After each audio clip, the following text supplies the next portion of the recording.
हे साक्षात कोल्हापूरच्या महालक्ष्मीला.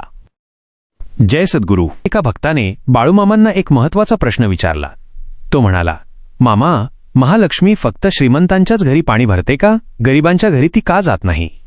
यावर बाळूमामांनी जे उत्तर दिले ते प्रत्येक माणसाने मनावर कोरून ठेवण्यासारखे आहे. मामा शांतपणे समजावून सांगू लागले, अरे वेड्या, जिथे महालक्ष्मीचा वास असतो तिथेच खरी श्रीमंती असते. जो माणूस नीतीने वागतो, पुण्यवान असतो आणि ज्याचे मागच्या जन्मीचे कर्म चांगले असते त्यालाच आई महालक्ष्मी प्रसन्न होते. लक्षात ठेव, आळशी माणसाकडे ती पाहतही नाही, पण जो कष्टाळू आणि उद्योगी आहे त्याच्या घरी लक्ष्मी नक्कीच पाणी भरते. हा संवाद सुरू असतानाच तिथे एक आश्चर्यकारक घटना घडली. एक वृद्ध आजी मामांना भेटायला आली. तिने मामांकडे पाहिले आणि म्हणाली, बरं झालं बाबा, तूच मला भेटायला आलास.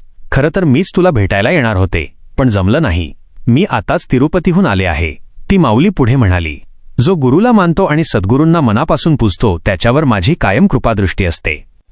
तिचा तो साधारण वेश आणि बोलणे बघून आजूबाजूची लोकं कुजबुजू लागली. ही म्हातारी कोण आहे? कुठल्या गावची आहे?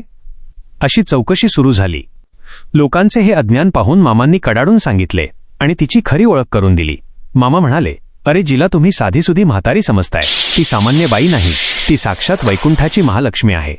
बाळूमामांच्या नावानं चांग भलं.